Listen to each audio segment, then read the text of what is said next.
আসসালামু আলাইকুম। নজরুল ইসলাম বাবু স্বাগত জানাচ্ছি এনটিভির রাতের খবরে। ক্রাউন সিমেন্ট শিরোনাম দেখছিলেন, এবার পুরো খবর।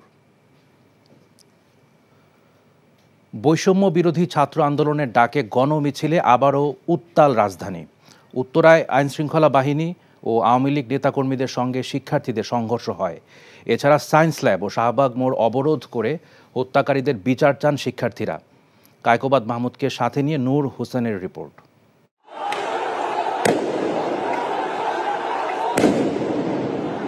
ছাত্র হত্যার বিচার, গুম-খুন বন্ধসহ ৯ দফা বাস্তবায়নে উত্তরায় শিক্ষার্থীরা গণমিছিল করলে পুলিশের সাথে সংঘর্ষ বাধে।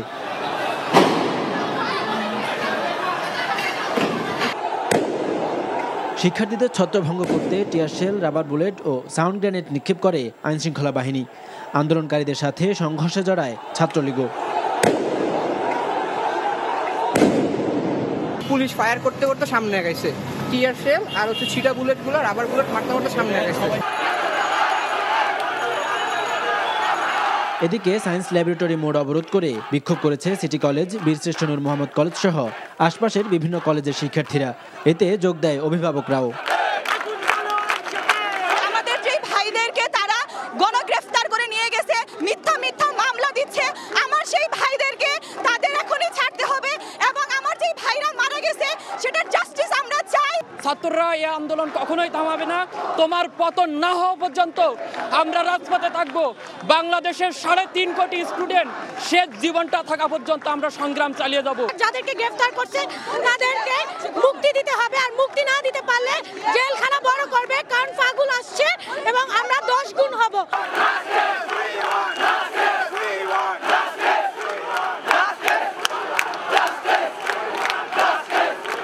২ ঘন্টা সায়েন্স ল্যাবরেটরি মোড় অবরোধ শেষে শিক্ষার্থীদের মিছিল অবস্থান নেয় শাহবাগে। বন্ধ হয়ে পড়ে শাহবাগের সড়ক।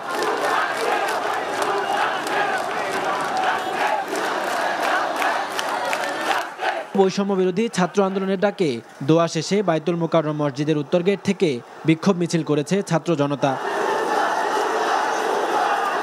শিক্ষার্থীদের কর্মসূচিতে সমর্থন জানিয়ে যুক্ত হয় মাদ্রাসা শিক্ষার্থীরাও। এছাড়াও রাজধানীর আফতাবনগর, ইসিবি চত্বর, উত্তরা, মহাখালী সহ বিভিন্ন এলাকায় বৃষ্টি উপেক্ষা করে বিভিন্ন কলেজ ও বিশ্ববিদ্যালয় শিক্ষার্থীরা বিক্ষোভ মিছিল করে। নূর হোসেন, এনটিভি নিউজ, ঢাকা। হবিগঞ্জে আন্দোলনকারীদের সাথে দফায় দফায় সংঘর্ষে একজন নিহত, অর্ধশতাধিক আহত হয়েছে। আওয়ামী লীগ কার্যালয় ও সংসদ সদস্যের বাসভবনের সামনে পুড়িয়ে দেওয়া হয় বেশ কয়েকটি মোটরসাইকেল। আগুন দেওয়া হয়েছে জেলা বিএনপির কার্যালয়েও। খুলনায় কয়েক দফা সংঘর্ষে এক পুলিশ সদস্য নিহত হয়েছে, আহত হয়েছে অর্ধশত। সিলেটেও সংঘর্ষ চলাকালে শিক্ষার্থী সহ শতাধিক আহত হয়েছেন। বিস্তারিত ওয়ালিউল্লাহ অলির ডেস্ক রিপোর্টে। হবিগঞ্জে আন্দোলনকারী শিক্ষার্থীরা মিছিল বের করলে যুবলীগ নেতাকর্মীদের সাথে ধাওয়া পাল্টা ধাওয়া হয়। এ খবর ছড়িয়ে পড়লে কোর্ট মসজিদের সামনে অবস্থান নেওয়া শিক্ষার্থীরা গিয়ে তাদের ধাওয়া দেয়। শিক্ষার্থীরা আওয়ামী লীগ কার্যালয় ও জেলা আওয়ামী লীগ সভাপতি, সংসদ সদস্য আবু জাহিরের বাসার সামনে থাকা কয়েকটি মোটরসাইকেলে আগুন ধরিয়ে দেয়। পরে পুলিশের সাথে আবারও সংঘর্ষ বাধে শিক্ষার্থীদের। ছাত্রদের ছত্রভঙ্গ করতে রাবার বুলেট ও কাঁদানো গ্যাস নিক্ষেপ করে পুলিশ। এ সময় একজন নিহত ও ৫০ জন আহত হয়েছেন। ক্ষুব্ধ আওয়ামী লীগ, যুবলীগ ও ছাত্রলীগ নেতাকর্মীরা বিএনপি অফিস আগুনে পুড়িয়ে দেয়। খুলনায় আন্দোলনকারী শিক্ষার্থী ও পুলিশের মধ্যে ৩ দফা সংঘর্ষ হয়েছে। শুক্রবার বিকেলে খুলনার 0 পয়েন্ট, গোল্লামারি মোড় ও খুলনা বিশ্ববিদ্যালয় এলাকায় সংঘর্ষ চলাকালে রণক্ষেত্রে পরিণত হয়। ছাত্র জনতার গণমিছিলকে কেন্দ্র করে সংঘর্ষের সময় পুলিশ পরিস্থিতি নিয়ন্ত্রণে আনতে টিয়ারশেল, রাবার বুলেট ও সাউন্ড গ্রেনেড নিক্ষেপ করে। ছাত্ররাও পুলিশকে লক্ষ্য করে ইট পাটকেল নিক্ষেপ করে। সংঘর্ষে সুমন মৃধা নামে এক পুলিশ কনস্টেবল নিহত হয়েছেন। পুলিশ সহ আহত হয়েছে অন্তত অর্ধশত।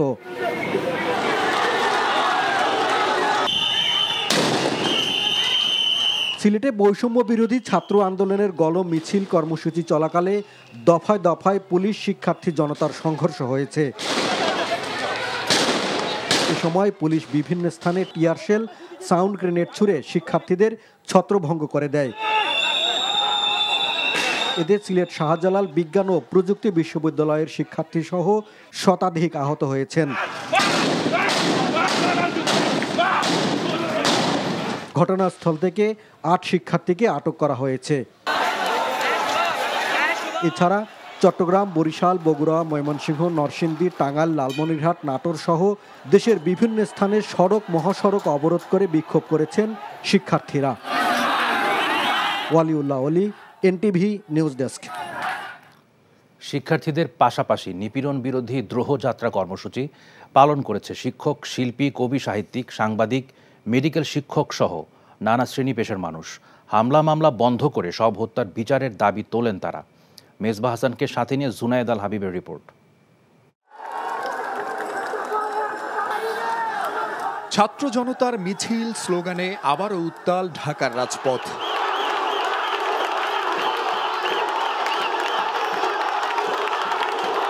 শিক্ষার্থীদের উপর নিপীড়ন, নির্যাতন আর হত্যার প্রতিবাদে জাতীয় প্রেস ক্লাব থেকে ছাত্র জনতার দ্রোহযাত্রা ঢাকা বিশ্ববিদ্যালয় এলাকার রাজু ভাস্কর্য হয়ে কেন্দ্রীয় শহীদ মিনারে অবস্থান নেয়। শিক্ষক, শিক্ষার্থী, অভিভাবক সহ মিছিলে যুক্ত হয় হাজারো মানুষ। কণ্ঠে ছিল ঘৃণা আর প্রতিবাদ। যে রাষ্ট্র শহীদের হত্যার বিচার করতে পারে না, সেই রাষ্ট্রের কাছে আমাদের আর কোনো পতন এখন একমাত্র দাবি। আমাদের এখন একটাই দাবি, রাষ্ট্র সংস্কার। এই এলোপাতারিগুলিতে কার্নিশে বসে যে শিশুটি মারা গেছে, ওর কি অপরাধ ছিল? সেই শিশু কি হতে পারতো আমার বাচ্চা? এটা একটা ক্ষোভ, একটা অন্যায়ের বিরুদ্ধে একটা প্রতিবাদ, একটা জাগ্রত জনতার স্বৈরাচারের বিরুদ্ধে আন্দোলন। একটা জরুরি ভিত্তিতে জাতীয় সরকার গঠন করে আমি অবিলম্বে প্রধানমন্ত্রী শেখ হাসিনাকে অনুরোধ করছি, আর মানুষের হাহাকার, আর্তনাদ, অভিশাপ আর নিয়েন না, আপনি চলে যান। এই মুক্ত বাংলাদেশের লড়াই আমাদের এগিয়ে নিতে ঐক্য বজায় রাখতে হবে, এই দেশকেও জনগণের হাতে নিয়ে আসতে হবে। এদিকে প্রতিবাদী অঙ্কন আর গান ও অভিনয়ের মধ্য দিয়ে শ্রাবণের বৃষ্টিতে ভিজেই রাজধানীর ধানমন্ডি এলাকায় প্রতিবাদ জানায় শিল্পী সমাজ। গানে গানে প্রতিবাদ জানায় উদীচী শিল্পগোষ্ঠীর শিল্পীরা। এতগুলো হত্যা করা হয়েছে, এত ছেলে মেয়েদেরকে ধরে অত্যাচার করছে, তার বিচার আমরা চাই। আমি আমার নিজের বাচ্চাকে নিয়ে আজকে দাঁড়িয়েছি এবং এর দ্বারা অন্যান্য মা বাবাকে আহ্বান জানাচ্ছি, আর ঘরে বসে থাকার সময় নেই। সোচ্চার হন, যে হত্যাকাণ্ডের দায় আসলে কার? এই হত্যাকাণ্ডের দায় সরকারের। এর আগে সকালে কেন্দ্রীয় শহীদ মিনারে বিক্ষোভ করে মেডিকেল ডেন্টাল শিক্ষকরা। বিক্ষুব্ধ কবি, লেখকরা অবস্থান নেয় বিশ্ব সাহিত্য কেন্দ্রের সামনে। কারওয়ানবাজার এলাকায় মানববন্ধন করে বিক্ষুব্ধ সাংবাদিকরা। বল প্রয়োগ ও গণগ্রেফতার বন্ধ করে অবিলম্বে শিক্ষার্থীদের ৯ দফা দাবি মেনে নেয়ার আহ্বান সবার। জুনায়েদ আল হাবিব, এনটিভি নিউজ, ঢাকা। বৈষম্য বিরোধী ছাত্র আন্দোলনকে ঘিরে সামাজিক যোগাযোগ মাধ্যমে অপপ্রচার বন্ধে ব্যর্থতা এবং ইন্টারনেট সেবা ব্যাহত হওয়ার দায়ভার নিয়ে প্রকাশ্যে তরুণ প্রজন্মের কাছে ক্ষমা চেয়েছেন ডাক ও টেলিযোগাযোগ এবং তথ্য প্রযুক্তি প্রতিমন্ত্রী জুনায়েদ আহমেদ পলক। বিকেলে নাটোরের সিংড়ায় প্রতিমন্ত্রীর নিজ বাসভবনে আয়োজিত সভায় তরুণ প্রজন্মের কাছে এই ক্ষমা প্রার্থনা করেন তিনি। আমাদের ভুলের কারণে, আমাদের অবহেলার কারণে, আমাদের ব্যর্থতার কারণে যে সংকটময় পরিস্থিতি সৃষ্টি হয়েছে, সেই দায়টা আমরা যেন নিজের কাঁধে নিয়ে আমার তরুণ প্রজন্মের কাছে যদি আমার কোনো ভুল ত্রুটি হয়ে থাকে, আমি করজোরে প্রকাশ্যে আমি ক্ষমা প্রার্থনা করছি। এবং এই ইন্টারনেট ব্যাহত হওয়া, এই সোশ্যাল মিডিয়ার গুজব প্রতিরোধে ব্যর্থ হওয়া, এই সকল কিছু দায় এবং দায়িত্ব, ব্যর্থতা আমি নিজের কাঁধে তুলে নিচ্ছি এবং যে কোনো সিদ্ধান্ত আমি মেনে নেওয়ার জন্য আবারও প্রতিশ্রুতি আমি সকলের সামনে দিচ্ছি। কোটা সংস্কার আন্দোলন ঘিরে সহিংসতার ঘটনার বিভিন্ন মামলায় জামিন পাওয়া ৪১ জন এইচএসসি পরীক্ষার্থীর মধ্যে ৩৫ জন কেরানীগঞ্জে ঢাকা কেন্দ্রীয় কারাগার থেকে মুক্তি পেয়েছেন। এদিকে চট্টগ্রামে ১৬ জন এবং সাতক্ষীরায় ৬ এইচএসসি পরীক্ষার্থী জামিনে মুক্ত হয়েছেন। শুক্রবার সন্ধ্যার পর পর্যায়ক্রমে তাদের কেরানীগঞ্জ কারাগার থেকে বেরিয়ে আসতে দেখা গেছে। এর আগে ঢাকার চিফ মেট্রোপলিটন ম্যাজিস্ট্রেট আদালতের ম্যাজিস্ট্রেট রশিদুল আলম এসব শিক্ষার্থীর জামিন মঞ্জুর করেন। জামিনমুক্ত শিক্ষার্থীদের আইনজীবী বলেন, কোটা সংস্কারের দাবিতে আন্দোলন ঘিরে সহিংসতার ঘটনায় রাজধানীর বিভিন্ন থানায় দায়ের করা অন্তত ৩৩টি মামলায় সম্প্রতি গ্রেপ্তার হয়ে ৪১ জন উচ্চ মাধ্যমিকের পরীক্ষার্থী কারাগারে রয়েছেন। এসব শিক্ষার্থীর জামিন চেয়ে তিনি আদালতে আবেদন করেন। উভয় পক্ষের শুনানি নিয়ে আদালত এইসব শিক্ষার্থীর জামিন মঞ্জুর করেছেন। আমাদের দাবি যদি যৌক্তিক না হইতো, আজকে বাংলাদেশের ৯৫% মানুষ আমাদের সাথে থাকতো না। ঠিক আছে, শুধু কিছু দলপন্থী অন্ধ মানুষ ছাড়া, যারা ওই দলের মানুষ তারা ছাড়া বাদবাকি সবাই আমাদের পক্ষে আপাতত। তারা তাদের গুলির জোরে টিকা রয়েছে। আমরা আমাদের হাতে যারা কলম ধরি তারা এখন আমাদের হাতে কলম ছাড়া আর কিছু নেই। না, আমার মানসিক অবস্থা খুবই খারাপ ছিল। আমার ছেলে একটা ভালো ভদ্র ছেলে। আমার ছেলে কোথাও কোনো আড্ডা করে না, কোনো গ্যাঞ্জামে যায় নাই। ওর আম্মু অসুস্থ ছিল, ওর আম্মু একটা পিঠে অপারেশন হয়েছে, ওইটারে আমার ছেলে ড্রেসিং করাইতো, ওর মার সেবা করতো বাড়িতে থেকে। আমি সবসময় বলছি বাবা কোথাও যাবে না, কোথাও যায় নাই, বাসা থেকে কখনো বের হয় নাই। কোটা সংস্কার আন্দোলনকে কেন্দ্র করে সহিংসতার ঘটনায় ঢাকা মহানগরের বিভিন্ন থানায় ২৭৪টি মামলা দায়ের হয়েছে। এসব মামলায় এ পর্যন্ত গ্রেপ্তার হয়েছে ৩,০১১ জন। পুলিশ বলছে গ্রেপ্তারকৃতরা সরকারি স্থাপনায় ভাঙচুর, অগ্নিসংযোগ সহ নাশকতায় জড়িত। গ্রেপ্তারকৃতদের বেশিরভাগই জামাত ও বিএনপির নেতাকর্মী বলে দাবি আইনশৃঙ্খলা বাহিনীর। বাকি আসামিদের ধরতে বিভিন্ন এলাকায় ব্লক রেড দিয়ে অপরাধীদের ধরতে অভিযান পরিচালিত হচ্ছে। ডিএমপি জানায়, সহিংসতা নাশকতার ঘটনায় গোয়েন্দা তথ্য ও সিসিটিভি ক্যামেরার ফুটেজ বিশ্লেষণ করেই জড়িতদের শনাক্ত ও গ্রেপ্তার করা হচ্ছে। কোটা আন্দোলনকে কেন্দ্র করে প্রতিটি হত্যাকাণ্ড বিচার বিভাগীয় তদন্তের আওতায় আনা হয়েছে জানিয়ে আওয়ামী লীগের সাধারণ সম্পাদক ওবায়দুল কাদের বলেছেন, শিক্ষার্থীরা অশুভ রাজনীতির ঢাল হিসেবে ব্যবহার হোক তা জাতি চায় না। রাজধানীর ধানমন্ডিতে সংবাদ সম্মেলনে এসব বলেন তিনি। রিপোর্ট করছেন রোকন উদ্দিন। শুক্রবার দুপুরে রাজধানীর ধানমন্ডিতে দলীয় সভাপতির কার্যালয়ে আয়োজন করা হয় এই সংবাদ সম্মেলন। এ সময় রাখা বক্তব্যে আওয়ামী লীগের সাধারণ সম্পাদক বলেন, শিক্ষার্থীদের মূল দাবি মানাসহ প্রতিটি হত্যাকাণ্ড বিচার বিভাগীয় তদন্তের আওতায় আনা হয়েছে। তারপরও একটি মহল শিক্ষার্থীদের পেছনে থেকে ফায়দা নেবার চেষ্টা করছে। প্রতিটি হত্যাকাণ্ডের সুষ্ঠু তদন্তে বিচার বিভাগীয় তদন্ত কমিশনের সদস্য সংখ্যা এবং আওতা বাড়ানো হয়েছে। জাতিসংঘ সহ যেসব দেশ এই তদন্তের ব্যাপারে আগ্রহ প্রকাশ করে আমরা তাদেরকেও স্বাগত জানাই। তারপরে একটি মহল সরকার বনাম শিক্ষার্থী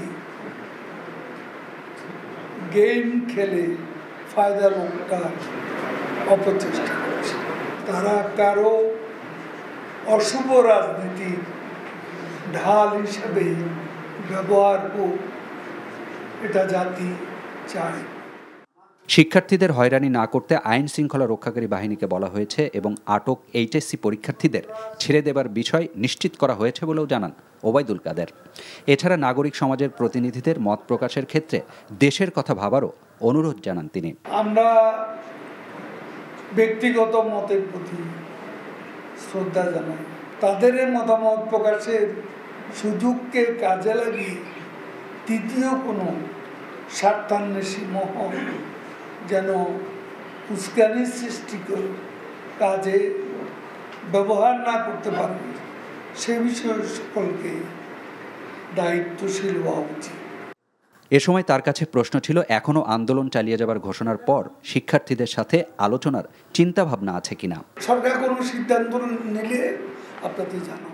এদিকে বাদ জুম্মা আওয়ামী লীগের পক্ষ থেকে সহিংসতায় নিহতদের আত্মার মাগফিরাত কামনা করে দেশের মসজিদে দোয়া করা হয়। আর রোববার দেশের সব মন্দির, গির্জা ও প্যাগোডায় প্রার্থনা করা হবে বলে জানানো হয়েছে। রোকন উদ্দিন, এনটিভি নিউজ, ঢাকা। গোয়েন্দা হেফাজতে থাকা অবস্থায় কর্মসূচি প্রত্যাহারের ঘোষণা দেওয়ার ভিডিও স্টেটমেন্টটি প্রত্যাখ্যান করেছেন বৈষম্য বিরোধী আন্দোলনের 6 সমন্বয়ক। ডিবি কার্যালয় থেকে ছাড়া পেয়ে যৌথ বিবৃতিতে এই কথা জানিয়েছেন তারা। একই সাথে তাদের চলমান আন্দোলন অব্যাহত রাখারও ঘোষণা দিয়েছেন সমন্বয়করা। বিবৃতিতে তারা উল্লেখ করে, তাদের 6 সমন্বয়ককে জোর করে খাবার টেবিলে বসিয়ে ভিডিও ও ছবি তোলা হয়। ছেড়ে দেওয়ার আশ্বাস দিয়ে তাদের পরিবারের সদস্যদের ডেকে এনে ১৩ ঘন্টা বসিয়ে রাখা হয় ডিবি কার্যালয়ে। শিক্ষকরা দেখা করতে গেলে তাদের সাথে শিক্ষকদের দেখা করতে দেয়া হয়নি। ৩০ জুলাই রাত থেকে সমন্বয়ক নাহিদ ইসলাম, আসিফ মাহমুদ ও আবু বাকের ডিবি হেফাজতে অনশন শুরু করেন। পরে তাদের সাথে যোগ দেন বাকিরা। প্রায় ৩২ ঘন্টা অনশনের পর মুক্তির প্রতিশ্রুতি পেলে অনশন ভাঙেন তারা। বাংলাদেশে কোটা সংস্কার আন্দোলন ঘিরে সহিংসতায় ৩২ জন শিশু নিহত হয়েছে বলে জানিয়েছে ইউনিসেফ। শুক্রবার এক বিবৃতিতে এ তথ্য জানায় সংস্থাটি। ইউনিসেফ দক্ষিণ এশিয়ার আঞ্চলিক পরিচালক সঞ্জয় উইজেসেকেরা এক বিবৃতিতে বলেন, বৈষম্য বিরোধী ছাত্র আন্দোলনের সহিংসতার ঘটনায় নিহতের পাশাপাশি অনেক শিশু আহত এবং আটক করা হয়েছে। একই সঙ্গে সকল ধরনের সহিংসতার প্রতি নিন্দা জানিয়েছে ইউনিসেফ। শিশু ও তরুণরাই বাংলাদেশের ভবিষ্যৎ উল্লেখ করে ইউনিসেফ শিশুদের যে কোনো ধরনের আটক বন্ধের আহ্বান জানিয়েছে। শুক্রবার দিনভর রাজধানী জুড়ে ছিল বৃষ্টির দাপট। বেশিরভাগ এলাকায় থেমে থেমে হয়েছে বৃষ্টি। এতে বিপাকে পড়েছেন নগরবাসী। শুক্রবার সাপ্তাহিক ছুটির দিন হওয়ায় ভোগান্তি কিছুটা কম হলেও জরুরি প্রয়োজনে যারা বেরিয়েছেন পরিবহন সংকটে পড়তে দেখা যায় অনেককে। দিনমজুর ও নিম্ন আয়ের মানুষ বৃষ্টিতে সবচেয়ে বেশি বিপাকে পড়েছে। রাজধানীর বিভিন্ন এলাকায় বৃষ্টির পানি জমে দুর্ভোগ সৃষ্টি হয়েছে। সপ্তাহ জুড়ে এ বৃষ্টিপাত চলতে পারে বলে পূর্বাভাস দিয়েছে আবহাওয়া অফিস। বাড়তে পারে বৃষ্টির পরিমাণও। বর্ষার এ সময়ে মৌসুমি বায়ুর প্রভাবে রাজধানীসহ দেশের অনেক অঞ্চলে বৃষ্টিপাত হচ্ছে বলেও জানায় আবহাওয়া অধিদপ্তর। কয়েকদিনের টানা বৃষ্টি ও পাহাড়ি ঢলে কক্সবাজার, বান্দরবান ও খাগড়াছড়ি সহ বিভিন্ন এলাকায় প্লাবিত হয়েছে অন্তত ১০০ গ্রাম।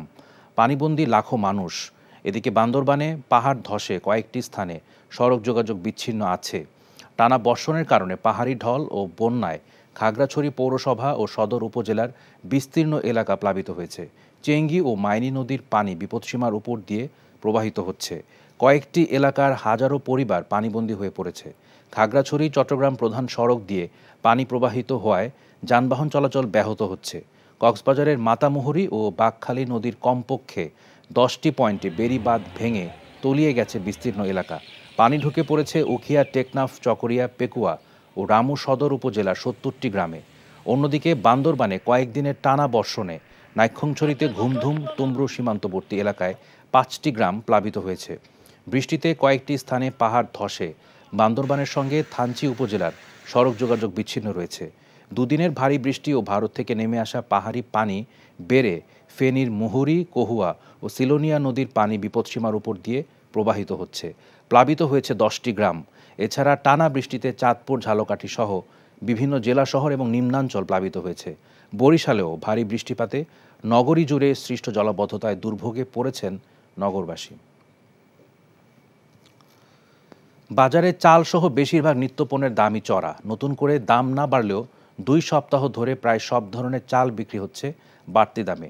এছাড়া আলুর কেজিও 60 টাকা আর পেঁয়াজের কেজি এখন 110 টাকা। তবে কিছুটা কমতির দিকে সব ধরনের মুরগির দাম।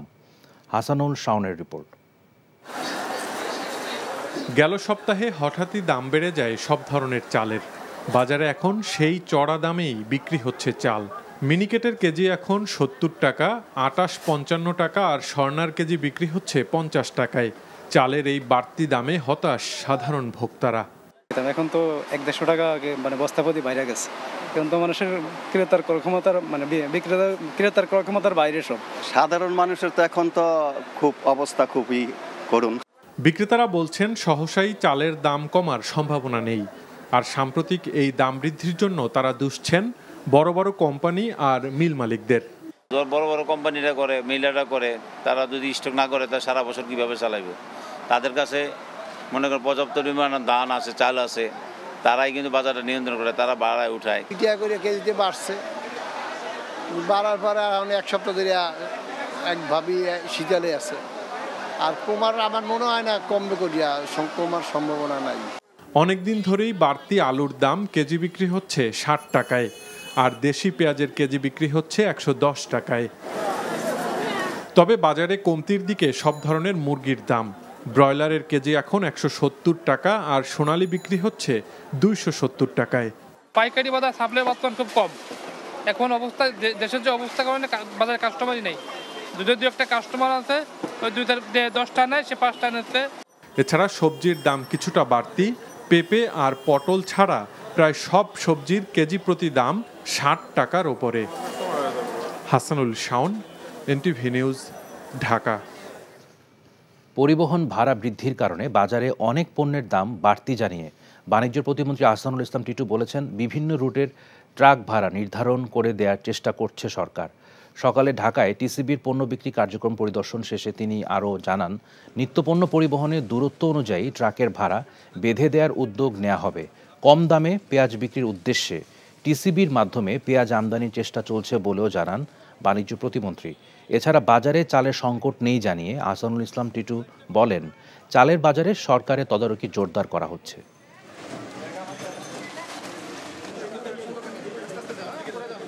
পরিবহন খরচাটাও বেড়ে গেছে।